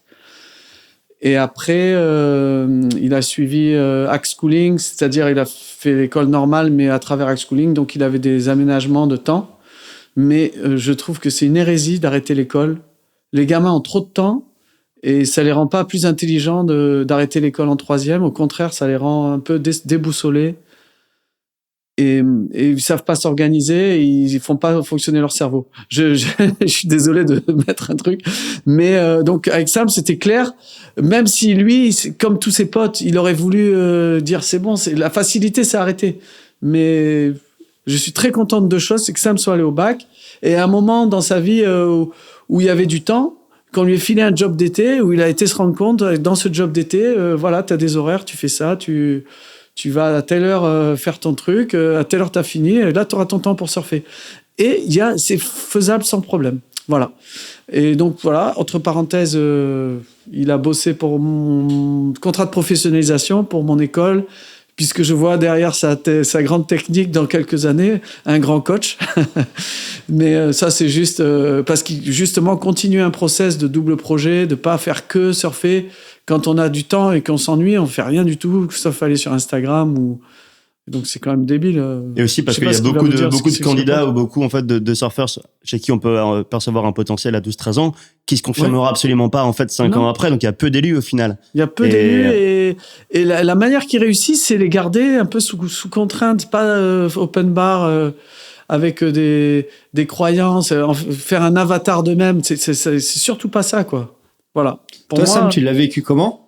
Quand t'avais des potes qui arrêtaient l'école ou quoi, et toi tu continuais forcément, j'avais envie des fois de pas aller à l'école, ça me saoulait, j'avais envie surtout quand il y avait des bonnes vagues, j'avais envie d'aller surfer, d'être avec justement certains potes qui allaient plus à l'école, d'aller surfer avec eux ou être avec eux, mais j'avais aussi mes potes à l'école et à un moment, je m'en suis rendu compte que ça, limite, j'aimais aller à l'école vu que quand justement j'étais à schooling et que j'avais beaucoup plus de temps pour surfer quand je continuais les cours, des fois je me rendais compte que quand je faisais rien, je me faisais chier à la maison et comme je disais, je suis quelqu'un qui reste pas en place et si je fais rien, je deviens fou en fait. Donc et j'ai toujours envie d'être avec mes potes, donc je retrouvais mes potes justement quand j'allais à schooling ou à l'école. Ça m'a bien apporté. Et le fait, quand tu passais 3-4 mois au Costa Rica ou autre avec une école à distance et que tu devais retourner en classe au mois de mars. Ouais, c'était un peu bizarre ça. De reconnecter, même d'un point de vue programme scolaire et puis juste de repasser 8 heures par jour en classe alors qu'il n'y avait pas mis les pieds depuis 3 mois. C'est clair, c'était, après ça revenait vite justement grâce à l'envie de voir mes potes, tout ça. Il me tardait de retrouver mes potes et on rigolait en classe ou à la récré et c'était quelque chose que j'avais envie. J'avais pas tout le temps envie de faire du surf et de m'entraîner et après devoir refaire ça tous les jours. J'avais envie d'avoir ma partie fun avec les copains beaucoup. Je pense que c'est ça qui m'a aidé à rester un peu sérieux à l'école et tout ça.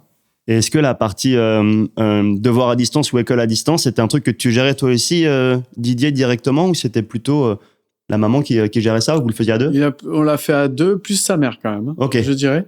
Ouais. Alors, le Costa Rica, c'était parfait parce donc on partait 3 mois. Il y avait session, quoi qu'il arrive, le matin parfaite. Et après, le vent tournait, il faisait hyper chaud, donc sieste, repos et le surf du sunset. Donc, entre les deux, il y avait tout le temps un petit peu de maths, de lecture, de trucs. Voilà. Je me souviens en Mentawais aussi, on faisait de la lecture dans le bateau tanguait comme ça. On essayait de gérer, de suivre le programme. C'est pas facile, comme on dit, parce que tes potes, ils font rien, ils vont surfer. Mais au final, cette contrainte-là, elle est importante pour après, quand il va devenir professionnel ou quoi. T'as pas de contrainte, c'est pas les bisounours, ça.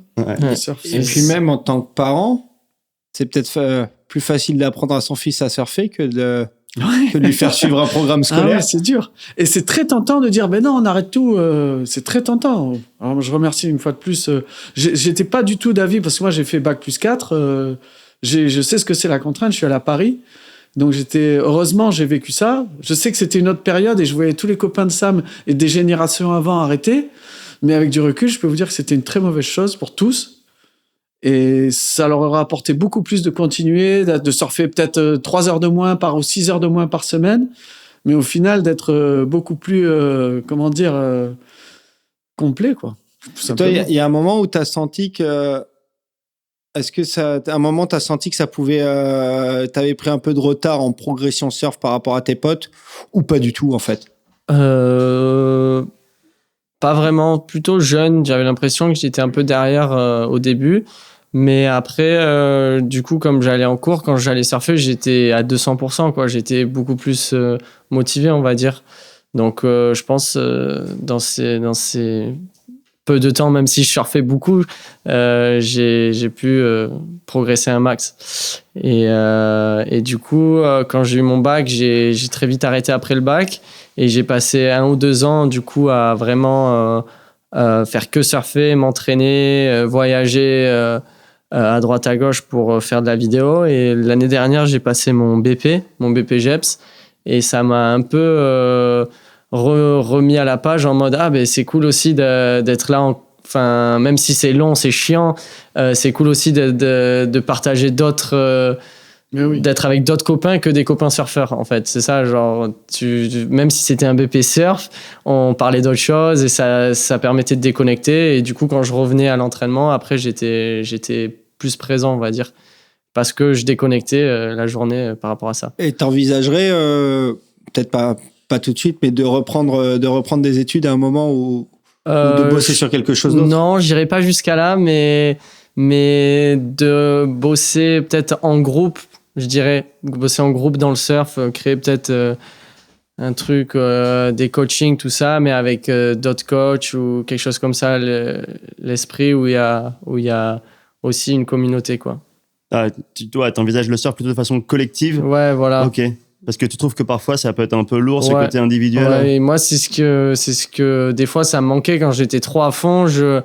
J'étais un peu, c'est là où je m'énervais beaucoup, tout ça. Et quand je retrouvais les copains, j'oubliais tout ce qui, quand j'étais frustré de ma session, j'allais voir les copains après, j'oubliais en 2 secondes, quoi. Ok. Du coup, c'est ça que je pense, ça peut aider, ouais.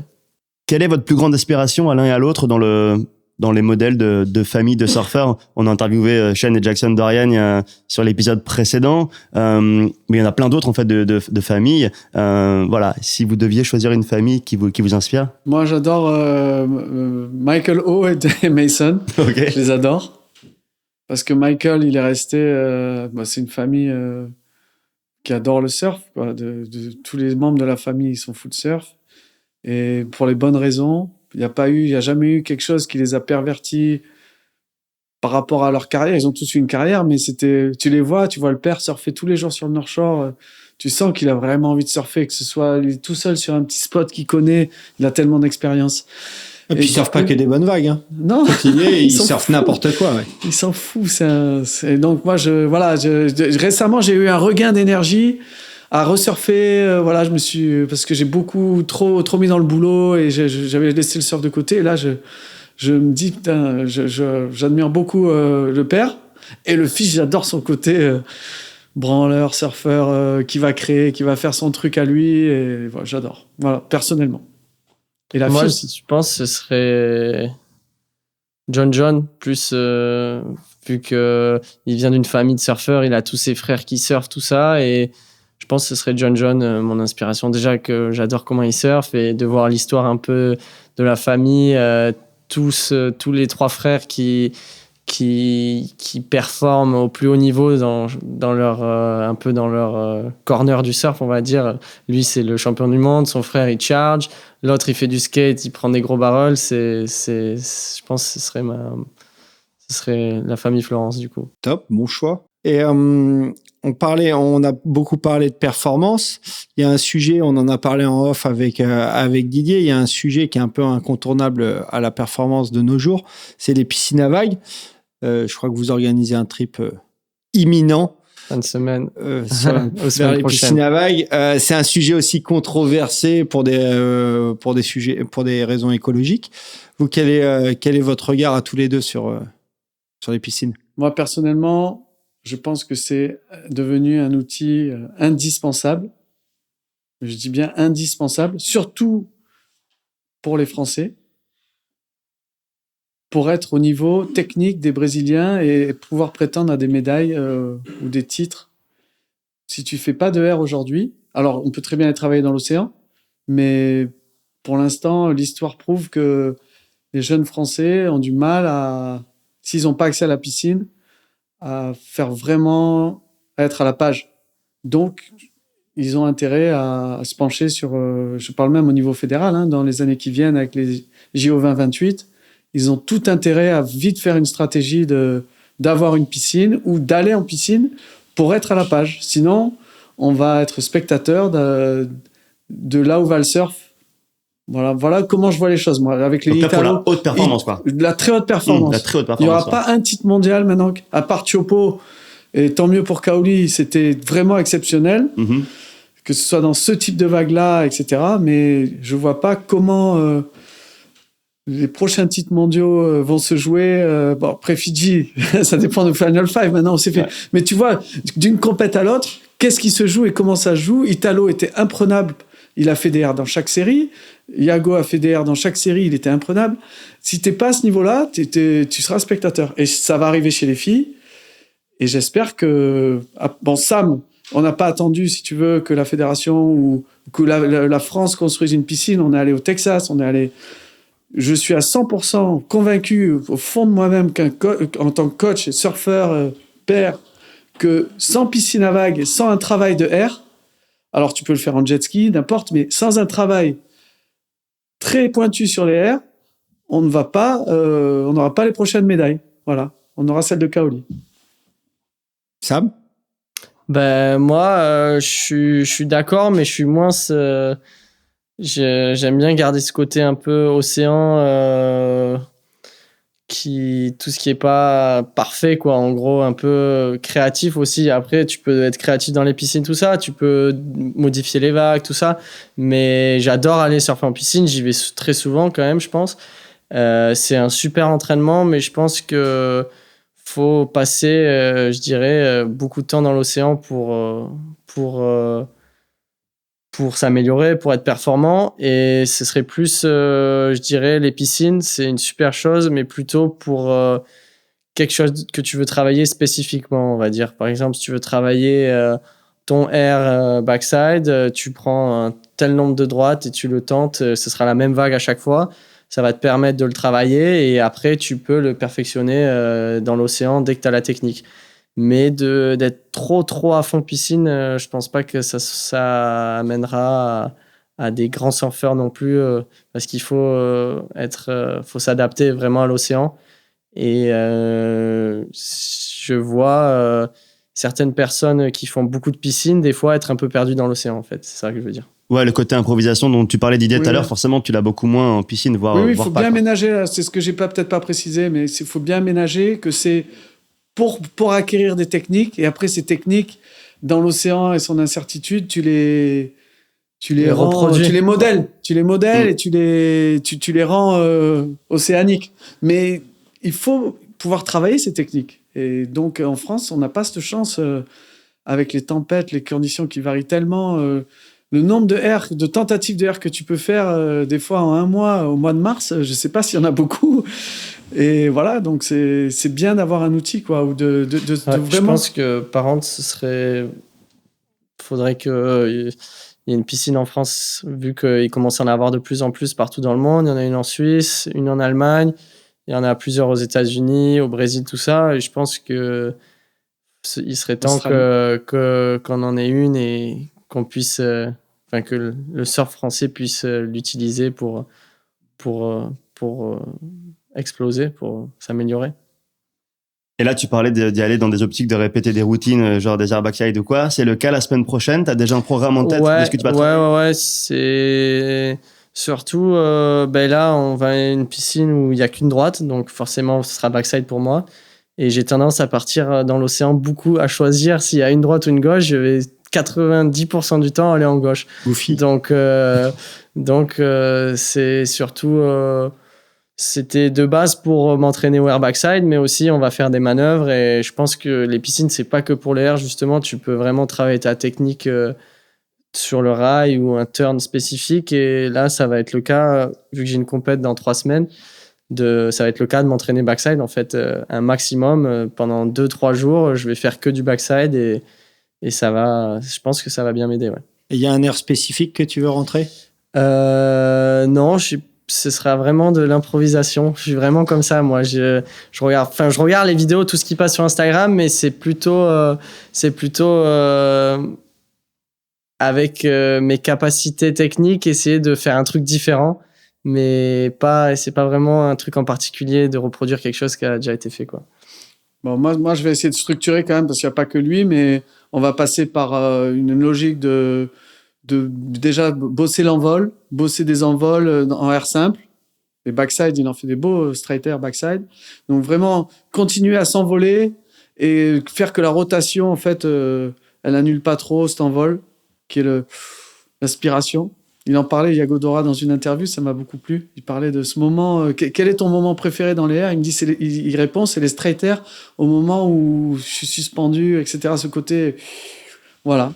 Donc ça, on peut bosser, on peut décortiquer, on peut bosser. Donc comme on a 3 jours, 90 vagues par surfeur, on peut dire, ok, 20 vagues, tu fais ce que tu veux, mais tu focuses sur ce point-là. Et après, bien sûr, Sam, il va faire au feeling.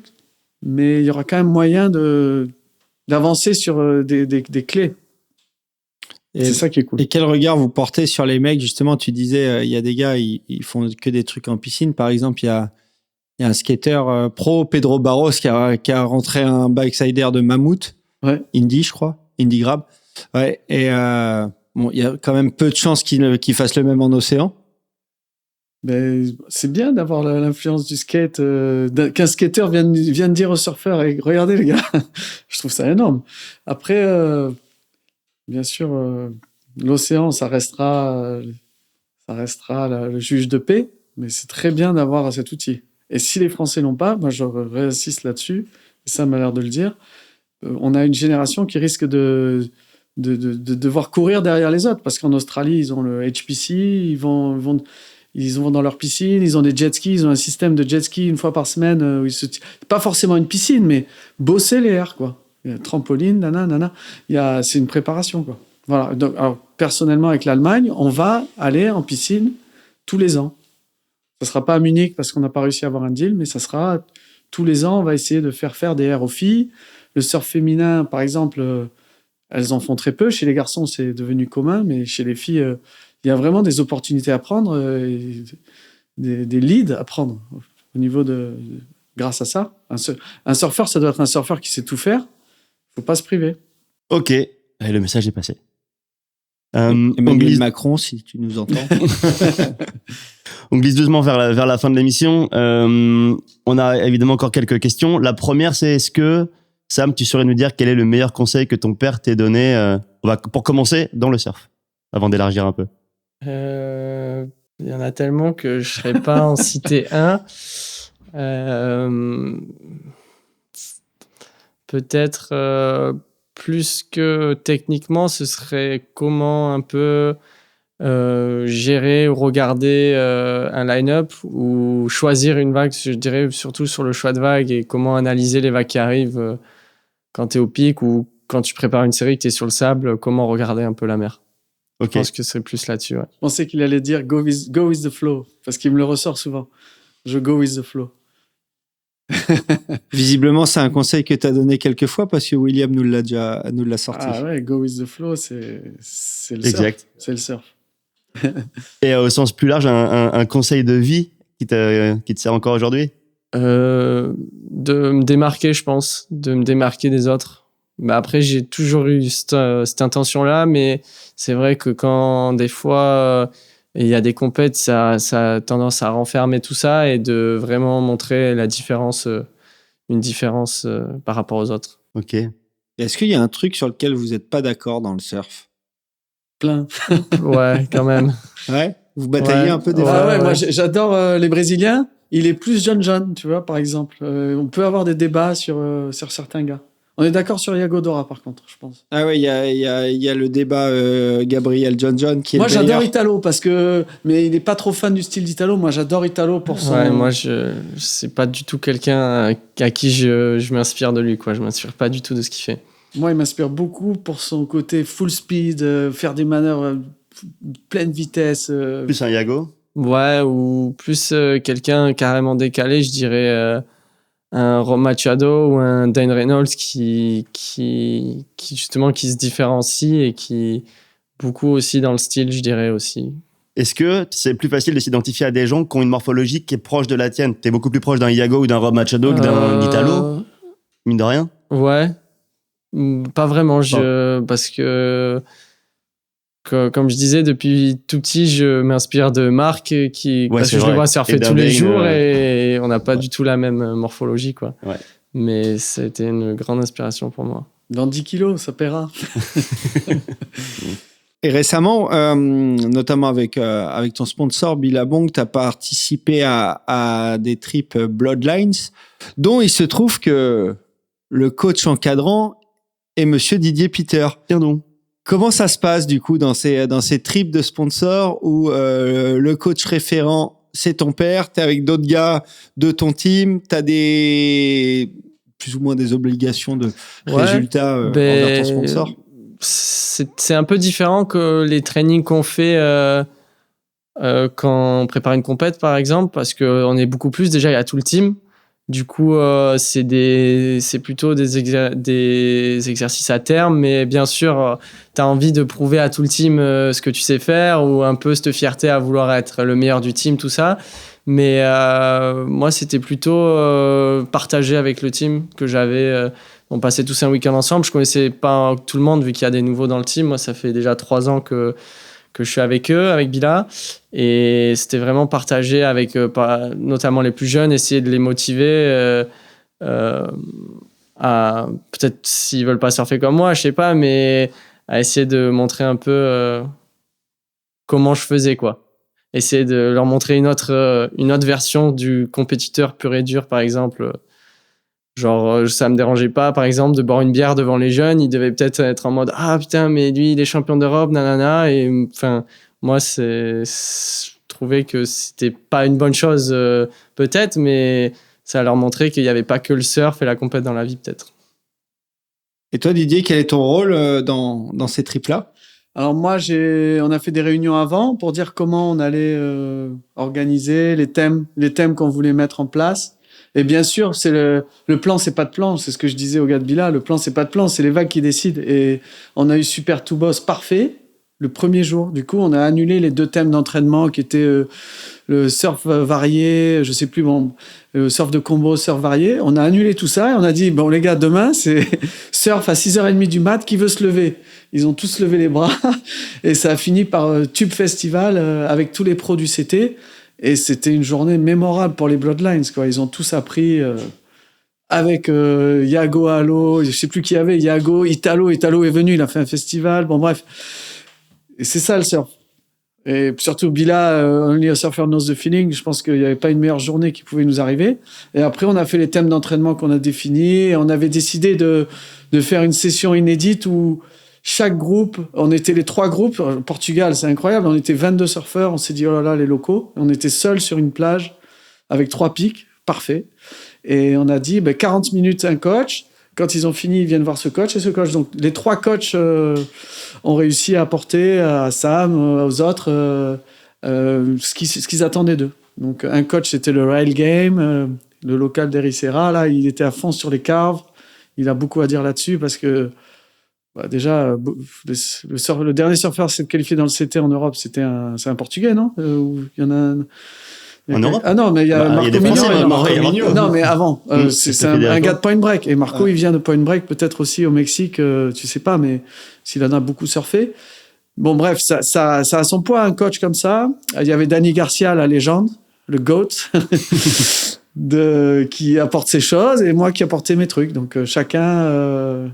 Et le team était content, ils ont été tous ensemble. Il y a le gars de Stab qui est venu discuter aussi comment justement comment vous allez être dans Stab. Surfez bien quoi les gars, surfez d'un standard world.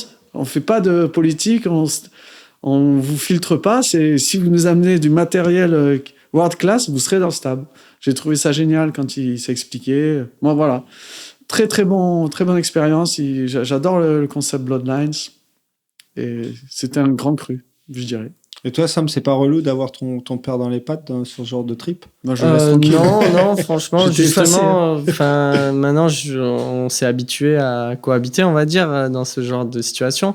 Et on avait on partageait une chambre d'hôtel. Mais non, ça s'est fait naturellement. J'avais mes moments où j'étais avec lui, les moments où on s'entraînait, et les moments où j'étais avec le reste de la team à déconner, au repas ou quoi. Et ça s'est fait L'adolescence est derrière, les gars. Ouais. C'est un homme. Voilà. Et pareil, en ouverture, on va aussi parler de l'avenir. Donc toi, ton avenir, on te le souhaite le plus vite possible sur le World Tour, sans doute avec Didier qui sera pas très très loin. Mais est-ce qu'il y a déjà un plan de carrière de si jamais au bout de tant d'années ça marche pas, ou même en voyant en 15-20 ans, en fait, t'aimerais bien faire autre chose, ce serait vers quoi? On a parlé de coaching tout à l'heure. Il y a d'autres Ouais, plans ce qui se serait dessinent plus si ça marche pas, de rester dans le surf. Quoi qu'il arrive. Ouais, mais peut-être pas en tant que pro surfeur du World Tour. C'est un objectif, mais aussi j'ai des objectifs de faire de la vidéo, par exemple, tout ça. Et peut-être je suis vachement dans l'improvisation, du coup, je suis pas dans 20 ans, j'arrive pas à me visualiser. Mais maintenant que j'ai le BP, j'aimerais bien faire du coaching aussi. Carrément, déjà, quand on fait des coachings avec papa, des fois, j'interviens pour donner un peu mon avis sur ce que je vois. Place, des fois. Même sur certains, même à mes potes, des fois, c'est plus fort que moi. Je leur dis, tiens, essaye ça ou fais ça avec ta main. Je veux pas faire le coach, mais bon. Ouais, c'est naturel et je pense que ouais. C'est sûr que ce sera pas aussi relou que moi, quoi. Ouais. Ok. Et toi, Didier, qu'est-ce qu'on peut te souhaiter? Une vague de plus. Voilà, non, rien. J'ai des objectifs. J'aimerais accompagner Sam à notre façon. Comment on va évoluer le plus loin possible, ça c'est sûr, puisque je pense qu'il a un gros potentiel, comme je l'ai dit. C'est devenu mon surfeur préféré. Et donc, voilà, pourquoi ne pas aller plus loin? Et la fédé allemande, bien sûr, on a réussi à faire du bon travail. Il y a eu 3 surfeurs aux Jeux Olympiques, ce qui n'était pas écrit sur le papier. Des surfeurs allemands qui sont allés aux JO. On a fait 2 Olympiades, donc on va se concentrer sur une 3e, avec tous ces projets-là, d'essayer d'avoir un avantage avec les piscines, l'analyse du surf, où il va. Et donc moi, ça me passionne et j'ai aucune lassitude. J'avais juste envie d'arrêter un peu Il y a eu beaucoup de voyages, donc voilà, équilibré. Voilà ce qu'on peut me souhaiter. Équilibrer, surfer et faire le travail d'une façon équilibrée. Je serais le plus heureux du monde. Parfait. On va rester là-dessus alors. Merci beaucoup. Merci les gars. à tous les deux. C'était une super émission, super échange. On remercie aussi Billabong évidemment qui permet la réalisation de cette série Bloodlines. On suit de près ton évolution, Sam. À l'aise. On te souhaite tout le meilleur. Merci à vous et à la prochaine. À très vite. Bye. Et n'oubliez pas, Allez, surfer. Merci.